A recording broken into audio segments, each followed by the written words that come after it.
Okay, shalom, shalom. Kwam Yasha'Allah. Koholoimla, Yahweh, Bahashim Yahushai, Bahashim Rakahakadash.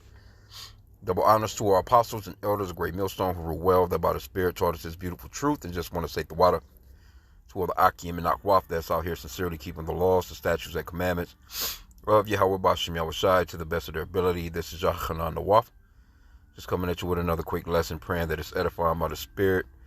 And this is an article that was in the People magazine, and I found it to be interesting. Some scriptures kind of came to mind when I was reading about Salaki, if I'm butchering her name, Michelle Yeoh, if I'm pronouncing it right, Salaki.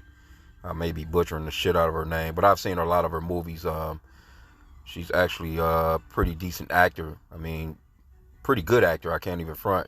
She could actually be an Israelite. Because Israelites do look like her. Because this is not a color thing. But you so-called blacks, Hispanics, and Native Americans, you are Israelites. That's your biblical nationality. But because we've been scattered throughout the four corners of the earth, even places like China, our people are in Japan, our people are, in North Korea, South Korea, Philippines, all over the world. We're everywhere. We've been scattered, through the punishment from the Lord, and the men of our nation have had sex with the women of those other nations. And your seed line goes through the father. So whatever the father is, that's what the children are. And she could very well be an Israelite because she's pretty talented. She seems to have a little bit of some swag to her, so to speak. But she had this interview. Said she felt like a failure for not having children. Main factor that broke up my first marriage. So when I seen this, I'm like, this just shows how some women actually feel about, children, as opposed to you have, this newer generation of women, they don't mind, the abortion thing. A lot of them went out and voted in droves, for Kamala. They calling it, my body, my rights and stuff like that. But we know what it was really about. And so you have a generation that have gone from this lady to this newer generation that just like, fuck that. I don't want them to do with no kids like that, But they will meet a guy where all of a sudden they want to have children with him. And, me speaking as a man, I gotta say, when a woman aborts children, it's just like she done aborted 2-3 children, even one, 2, 3, however many. She just don't want to deal with it, but she comes across this guy that she finally wants to settle down with, and she has her first child. She may have 2 children. She may have 3 children by this guy. She's so in love with him. She can't believe, that she never done it before. The family is all beautiful. All the kids are cute. They have on their little matching outfits and shit and all this little stuff. And then all of a sudden, one day the damn house burned down. Or one day, a car accident take all of them from her. And that could be judgment from the Lord because of what, she actually done when she went to those Planned Parenthoods. Just me speaking as a man, because there's a certain type of seed that you can sow in the earth, man. And you can sow death, man, like that. It just is what it is. But let's read into some of her little story. The Wicked actress opened up about her infertility on BBC Radio 4, Woman's Hour. This was yesterday, actually. Says she opened up about how infertility impacted her life. On Monday, November 18th, the actress, 62, so she's from the age and time period of, women were having children, and it was pretty embarrassing to not have children around her age as well. I would have to say maybe from her age range, that's when it started to kind of like go downhill as far as like women really wanting to be family oriented like that. But in the Woman's Hour, she says she felt like a failure for not being able to have children. And I think the worst moment to go through is every month you feel like such a failure. She said, and then you go, why? And I think at some point you stop blaming yourself. There are certain things in your body that doesn't function in a certain way. That's how it is. And, that's biblical. I mean, as far as the Lord is the one that makes the womb barren. The Lord is the Father of spirits. And we'll get that in, Genesis chapter 30. When our foremother was, hollering at Jacob, like, give me children or I'll die. Matter of fact, let's get that first real quick, because I want to get this account in Samuel as well, just to just show, you know, how women really felt about not being able to have children. Having children was a big deal back in the ancient days, you know what I'm saying? And especially having a son to carry on the family lineage. But this right here is Genesis chapter 30, verse 1. And when Rachel saw that she bare children, and when Rachel saw that she bare Jacob no children, Rachel envied her sister and said unto Jacob, give me children, or else I die. And Jacob's anger was kindled against Rachel. And he said, am I in God's stead, who hath withheld from thee the fruit of the womb? So Jacob told her the right thing. The Lord is withholding the fruit of the womb from you. You know what I'm saying? He's the one that hasn't given you children yet. You know, what can I do about it? You know, I'm not, the Father in heaven, man. And guess what she done, though? Verse 3. And she said, behold, my maid Bilhah, go in unto her, and she shall bear up upon my knees, that I may also have children by her. So she gave her maid.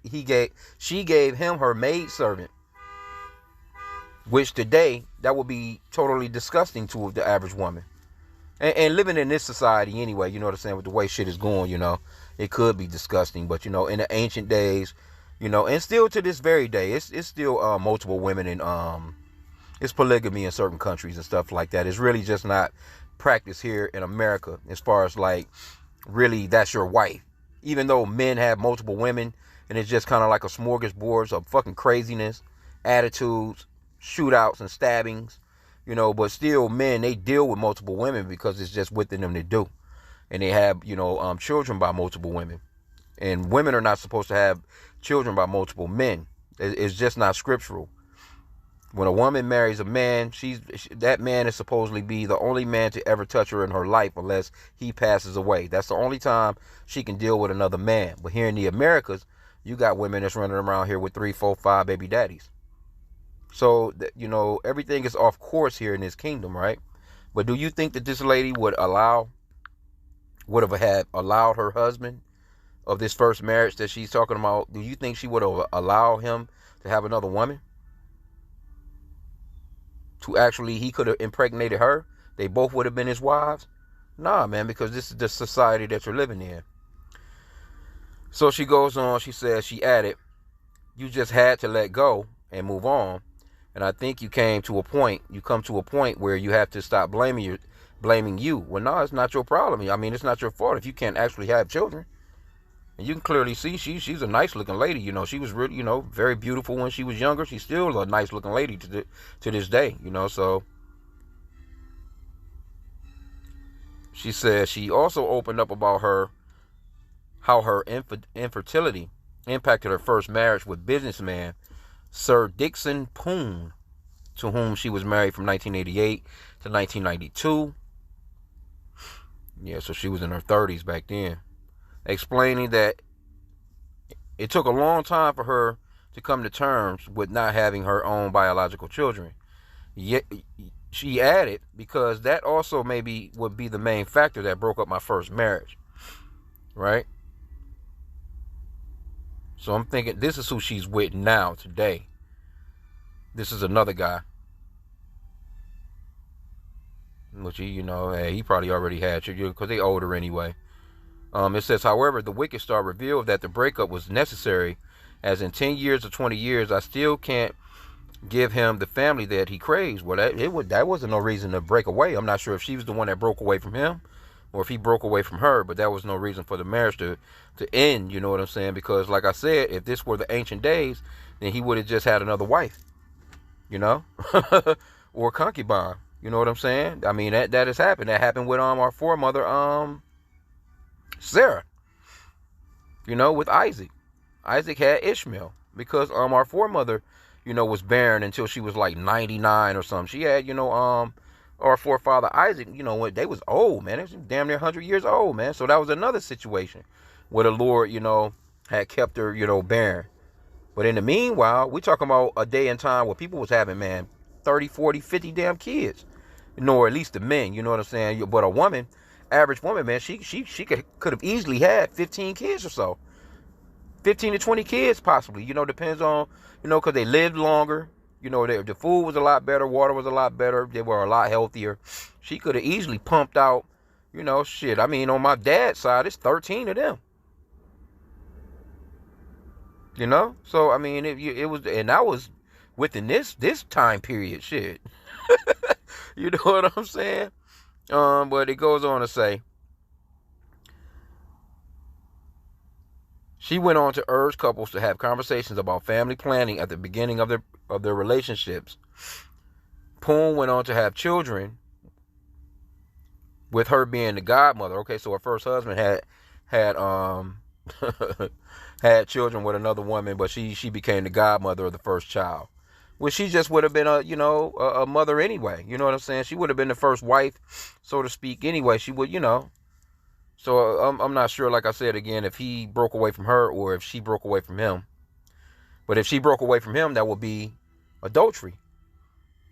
And really, it's adultery anyway. If you put away your wife, you're committing adultery. If she sleeps with another man, you cause her to commit adultery. She's an adulteress. That man that she's dealing with, he's an adulterer. And it's just a smorgasbord of chaos and confusion, man. And then you become an adulterer by putting your wife away, and she hasn't. Only way that you can put your wife away is if she's committed adultery on you, or you know what I'm saying, like she has, dealt with some other man on you, type of deal. That now then you put her ass away, and it's not your fault. She's on her own from there. But now if you just put her away for not being able to have children, then you're going to cause her to commit adultery, right? And you're going to be you're going to be an adulterer too, with whoever else you're dealing with. But the man that she's dealing with, he's going to be an adulterer. She's going to be an adulteress. And like I said again, it's a bunch of confusion. But that's the scriptures, man. Okay, so it says, now married to French motor racing executive Jean Todt. So she was dealing with some dudes with some money, because she was a decent looking lady. And a lot of men, they like those exotics like that. She's like one of those little exotics. The star added that although she still thinks about not being able to have children of her own, which at 62, hey, look, man, the Lord can do anything. There's nothing impossible with the Lord. Nothing impossible with the Lord, man. Like I said, again, our foremother, man, I think she was 99. I think she was 99 when she had, matter of fact, we can go into it. Let's see.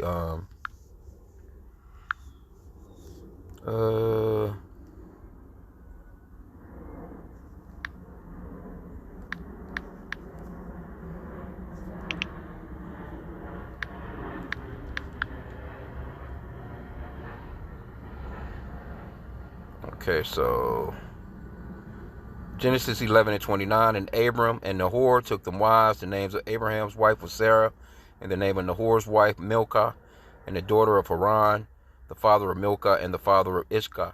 But Sarah was barren; she had no child. See, yeah,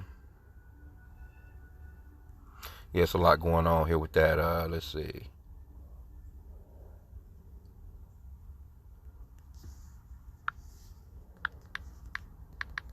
I have to find it. So, like, you bear with me. Just in that point there. Okay, Genesis 17.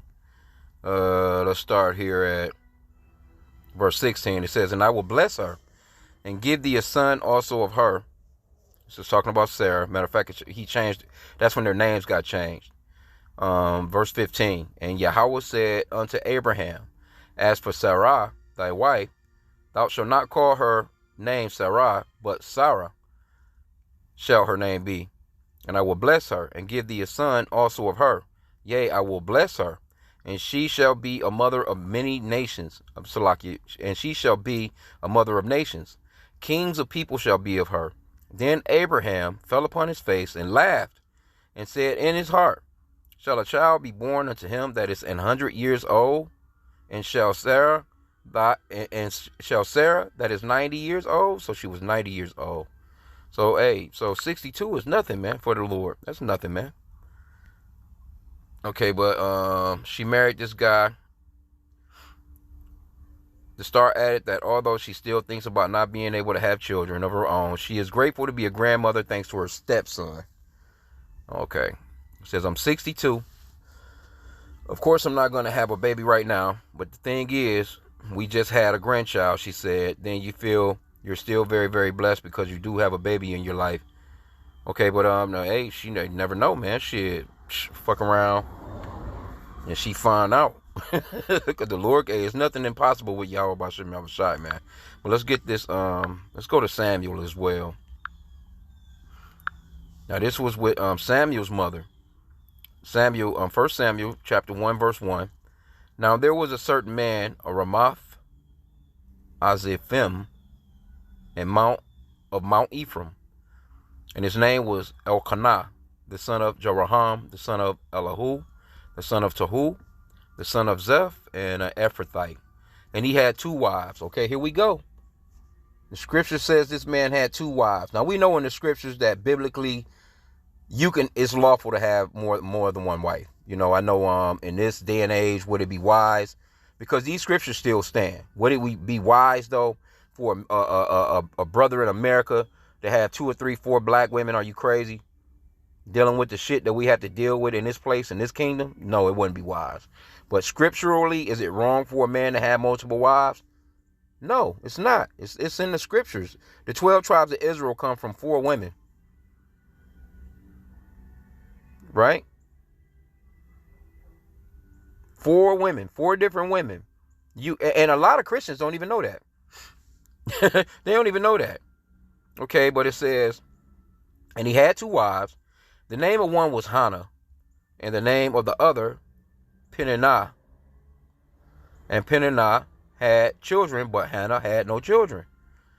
And this man went up out of this city yearly to worship and to sacrifice unto the Lord Yahweh of hosts in Shiloh. And the 2 sons of Eli, Hophni and Phinehas, the priests of the Lord, were there.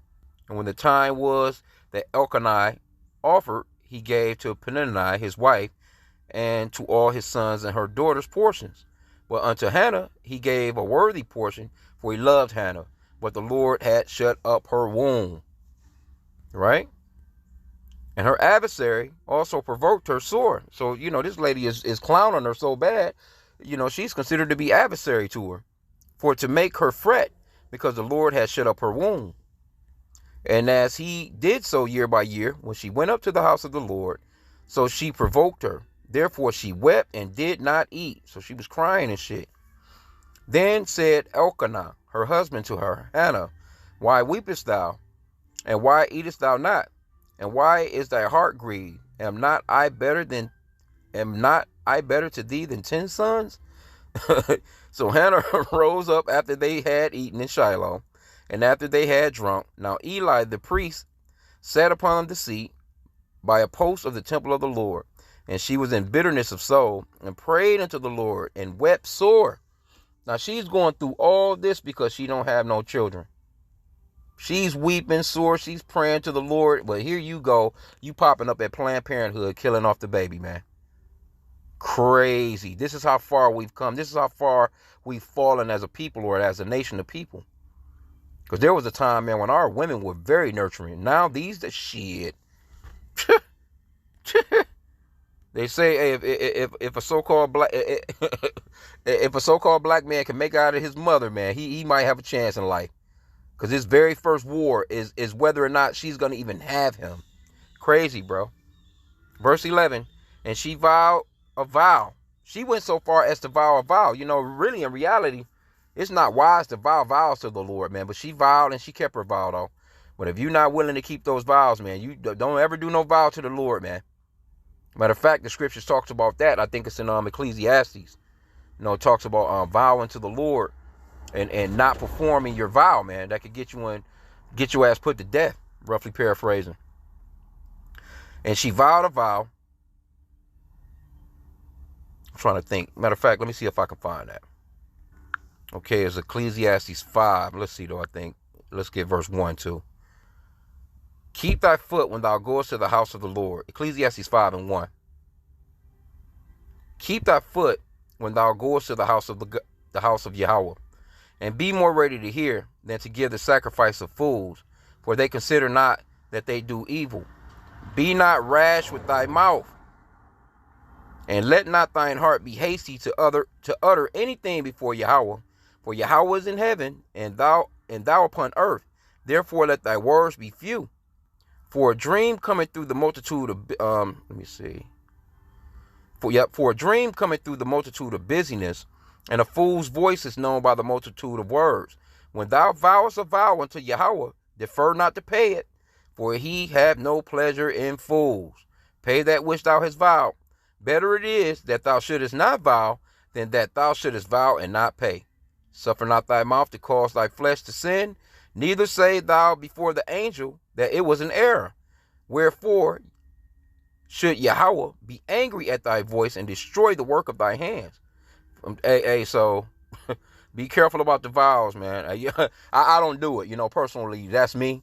I'm not saying that I wouldn't, but it's got to be something very, very serious. And this is how serious she took wanting to have a child, that she actually made a vow to the Lord, man. Well, she could have been destroyed had she not done what she said she was going to do, right? But verse 11 again, 1 Samuel 1 and 11. And she vowed a vow and said, O Lord, Yahweh of hosts, if thou wilt indeed look on the affliction of thine handmaid. So she looking at it like this is an affliction. This is horrible to me, Lord, that I can't have no children. And remember me, and not forget thine handmaid, but wilt give unto thine handmaid a man child. She didn't just want a child, she wanted a boy. Because she understood that carries on the seed line. That was a very important, that women wanted to have boys more than they wanted to have girls back then. Because they understood that was just the way that life was. You wanted to have a son for your husband to carry on his name and his seed. See, the men not shit now in this society. A man is nothing, because the scriptures talks about how the Lord would do a new thing in the earth, that he will, have a woman compass a man. See, this is the woman's world right now to go along with Esau, Edom, the so-called white man. But she was willing to make a vow to the Lord for a man child. Not a woman child, but a man child. Let's get that back again. But wilt give unto thine handmaid a man child. Then will I give him unto the Lord Yahweh all the days of his life, and there shall no razor come upon his head.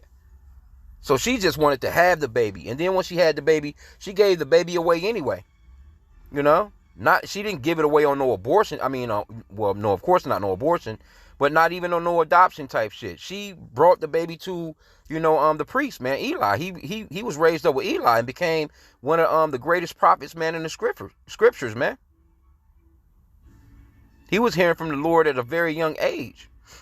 When people seen Samuel come to town, man, they was like, hey, man, is everything good? Because they already knew, like, hey, whenever they seen the prophet, it could have been, is it going to be doom? You come in peace? That was what they would ask the prophets, man. But this is what she done, and she vowed a vow, and that's how important it was to have children back in the ancient days. So, pretty much that's overall what I wanted to, bring out. You know what I'm saying? I don't want to keep it long. When I seen this story in this article, I just found it to be interesting. You know what I'm saying? Because, this lady comes from that time period and her culture as well. And she probably would have been just fine with just one child, you know what I'm saying? Because I'm trying to think, is she from China? I know I used to always watch her movies. She was a very nice looking lady back in the days too. But let's see here. I don't know if they're gonna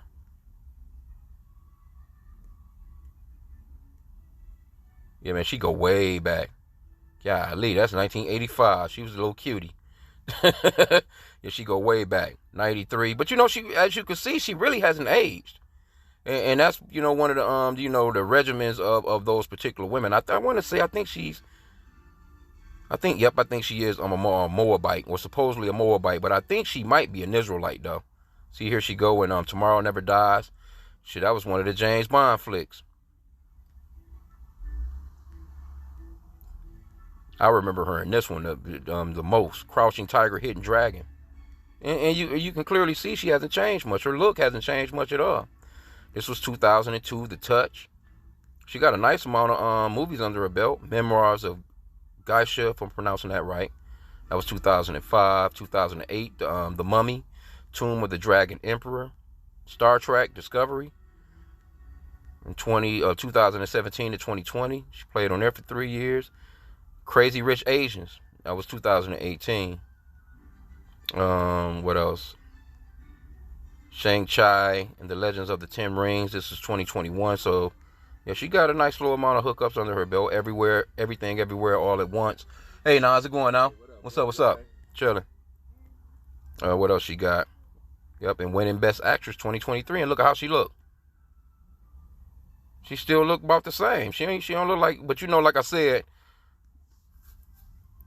a lot of those women, especially if they're, into acting and stuff like that, they don't get a lot of plastic surgeries and shit like that over there. They just pretty much got a pretty good eating regimen. They exercise, they're into yoga, and they got remedies. They drink a lot of damn tea. They're into a lot of vitamins and nutrients. Just shit of the earth. Moab, they are pretty okay, decent about stuff like that. You know what I'm saying? Even though, them motherfuckers, it will eat anything out of the damn woods, though. Cat, rat, dog, whatever, bat, whatever. You know what I'm saying? But again, you know what I'm saying? Oh, she looks really good for her age, for 62, and she'll probably continue on acting if this thing goes on. But I'm willing to bet you her number one career maker would have been her having children, man. So again, she comes from that time period and age period where that was a thing. These days it's just not a thing like that. And you got women that's out here. There was this story with this woman, and that happens too. It's done happened a few times. Where shit, the damn lady, entrapped a pregnant lady and cut the damn baby out of that lady's stomach. She wanted a baby so bad, and had, it's people that take newborns from the hospital all the time. It's all kinds of kidnappings that happen in these hospitals and stuff throughout the world and stuff, man, from newborns being taken away, because there's somebody out there that's just so desperate that they want a baby. And then there are people out here that, what I'm saying, they sell babies. Shit, I just done a lesson the other day, maybe about a week or so ago, with this lady. Shit, she was trying to sell her damn baby online, but that shows you the difference. Like she was trying to get a damn down payment of $150 for her baby. Like, she just didn't give a fuck. But she had some suitors that was on Facebook actually thought that she was serious, from a serious aspect, until they found out how she was trying to do it. They was thinking that it was really like somebody that was going to have a baby, going to put it up for adoption.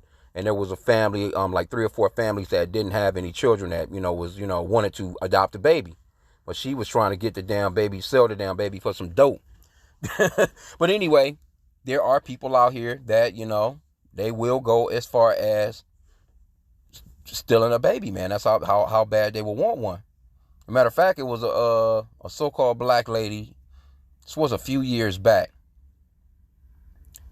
And yeah, the lady, she had Stockholm syndrome real bad, because the lady that actually stole her from the hospital, they ended up finding her, I think, when she was like 20 years old or some shit like that. But she did not want to leave the woman that stole her, even though her family never gave up. They never gave up on looking for her. Once they finally found her, they was all happy and shit, but she didn't want to go with her original family because she was so used to the lady that had kidnapped her. And actually, when the lady went to court, she was all trying to defend the lady in court.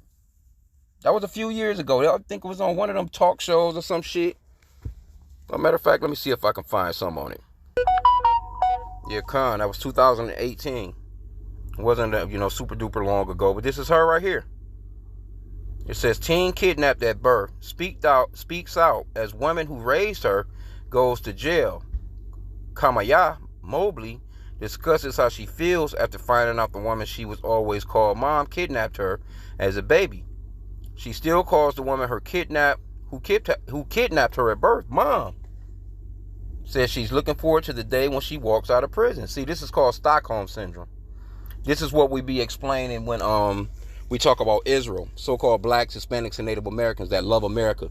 They love the so-called white man. They love their oppressor. It's called Stockholm syndrome. When you take a liking to your kidnapper or your oppressor, and that's what's wrong with us as a people. You can't talk Negroes out of not celebrating Thanksgiving. They're gonna celebrate Thanksgiving right along with their oppressor. They're gonna celebrate Christmas right along with their oppressor. They're gonna celebrate all these different holidays. They'll fight with you about being American. They'll fight with you about white Jesus. We try and tell them, but this is the type of thing that goes on with our people. But yeah, this I'm not gonna go all off into this. You know what I'm saying? But her family You know, it was sad on the family side because her family never gave up on her. They was always looking for her. They never gave up on her. So it really, the mom and the dad was very heartbroken because she didn't want to leave this woman to come back home with them. But she was with him she was with the woman for 19 years. So think about us being in America for 500 years or so. You know, whatever amount of time that we've been here. And we've been under this oppressor. And we've been calling ourselves American. We've been celebrating their holidays. We've been bootlicking their asses and kissing their asses and trying to make them feel, the best that they possibly can. In the meanwhile, we're being treated like shit. And we don't mind being treated like shit. Why? Because we have that Stockholm syndrome. We'll still try and, now this newer generation are just starting to come out of that shit. You know what I'm saying? You know, this newer generation of Jake, they're not having it. But like, the older generation, like, my parents and, they just really just, got that, still got that yes massa. They still got that yes massa, type of, but the younger generation too, it's a lot of them too. You know what I'm saying? Don't get me wrong, especially the so-called black woman. She most definitely loves Esau because that's where she get her goodies from. She gets her food stamps, her Section 8, her Medicaid. She's able to, she's able to tell a nigga I don't need you. It's all because of her massa. That's the reason why, you know what I'm saying, they wanted Kamala to stick around in there because, that was going to give them more power to kind of, continue with that bullshit. So now they're feeling like Trump is going to come off in there and, he's going to slash some of the things that they're able to do, which I doubt that anyway. But, hey, I'm going to keep it short. I didn't want to go too long with this anyway. But I had seen the story on this lady, and I thought that it was very interesting about her. I never knew that she never had no children, and that's how she felt. But, but to show the differences between the ancient days and now, and I can't even, say ancient days, I can go back as far as my grandmother and them. That was the last generation of, children and mothers being nurturing to me, personally. You know what I'm saying? That was the last generation of ass whoopings. You know what I'm saying? Where you got your ass whooped if you got out of control and they really got you together so that you didn't go out here and completely destroy yourself in these streets. Now you can just go out, gad abroad, destroy your damn self, and then now, all the grandmamas are becoming mamas. You know what I'm saying? Like I know a lady like that right now, she was just living it up. Her kids are grown, 2 grown daughters, and then all of a sudden one of her daughters, grown-ass daughters, pop out of somewhere having a damn baby. Now all of a sudden she's taking care of the damn baby. The baby is now hers because the daughter is not capable. Just gadding abroad. The man don't want nothing. Just that. Just not a good pick. Not using wisdom. Just going out, just having some sex and just whatever. But anyway, it is what it is, man. This this new generation and the old generation, it's not what it used to be. But we're gonna go back to that old school. We're gonna go back to where our women wouldn't dare think of having an abortion. Wouldn't dare. That would be, wouldn't dare. That shit would never even hit their mind, man. We're going back to that time period where we're going back to the law, statutes, and commandments of Yehoah B'Shem Yahushai, where we were a loving family, man. We're not going to, continue with this bullshit where the woman hate the damn man so bad. She'll even do it, because she just hates the man so bad. She'll keep the children from the man because she hates him so bad. She'll allow a total stranger, a so-called, not even, he ain't even playing the part of stepdad. But this nigga get to see the baby and the baby's father can't even see the baby. This is the world that we're living in, man. Esau, Edom's kingdom. So with that, I pray that this lesson was edifying. Kwam Yashala and the Bible Ball.